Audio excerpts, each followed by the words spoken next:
Trial of Zacarias Moussaoui, where defense attorneys begin making their case to spare his life.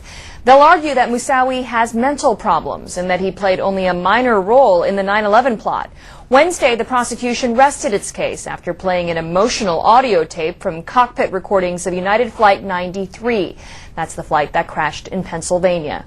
ABC's Maya Kalicki joins us with more. Good morning, Maya. Good morning, Sonia. Clearly, Moussaoui is not a sympathetic defendant, but today jurors will find out if there is any reason not to put him to death. Defense attorneys for Zacarias Moussaoui face a daunting task. Today they will try to convince a jury to spare their client's life.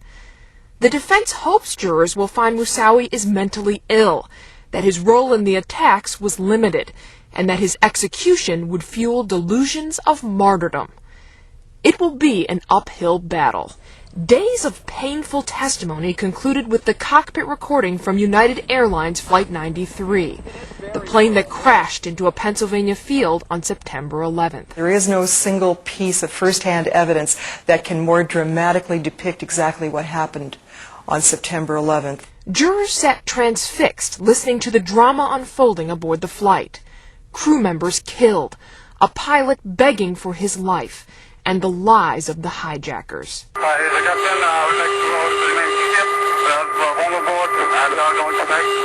But passengers knew from phone calls about the other attacks and decided to fight back.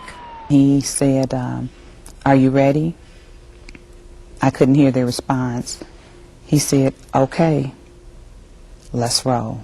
After a struggle with the hijackers in the cockpit, the plane tumbled to the ground. Moussaoui was unmoved. Leaving the courtroom, he declared, "God curse you all." Zacarias Moussaoui arrives in court each morning by convoy, but he's really become just a detail. The government is using his sentencing hearing as a form of official catharsis, laying out details, many for the first time, of the last moments of people's lives on September 11th. Melissa Doy called 911 from the 83rd floor of the South Tower, terrified and despairing. I'm gonna die, aren't I? No. I'm gonna die. Live, say your prayers. And we're gonna think positive because you gotta help each other get off the floor. I'm gonna die. Stay calm. You're doing a good job, ma'am. You're doing a good job. It's so hot. I'm burning up. Kevin Cosgrove was trapped 22 floors higher up. I don't need to get my ass down. I need oxygen. They have a lot of apparatus on this. You guys are you get them in from all over. They're in from Jersey. I don't give a Ohio. Cosgrove's skepticism was well-founded. A few seconds later, the building collapsed. Today, as Moussaoui watched, prosecutors played the cockpit recording from United Flight 93, which his jihadist colleagues hijacked on a westbound course out of Newark Airport that day. "Ah, here's the captain," announced one of the hijackers. "We have a bomb aboard, and we are going back to the airport, and we have our demands, so please remain quiet." With that, they turned the plane back east. As the aircraft dropped rapidly, one hijacker mutters the sacred witnessing phrase of Islam. "In the name of Allah, I bear witness there is no other God." Whatever the hijackers intended, though, they were thwarted. Angry passengers stormed the cockpit door. "They want to get in here," one hijacker yells. "Hold it, hold from the inside." "Shall we finish it off?" asks one.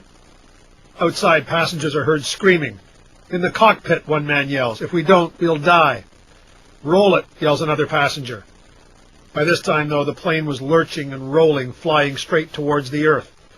"Allah is the greatest. Allah is the greatest," one hijacker repeats constantly. Those are the last words spoken. Through all of this, Moussaoui sits looking around, even smiling. From time to time, especially as he exits the courtroom, he shouts things like, "Burn in the USA," or "God curse America." This to a jury that's trying to decide whether he should die. Moussaoui's lawyers begin his defense tomorrow. Neil McDonald, CBC News, Washington.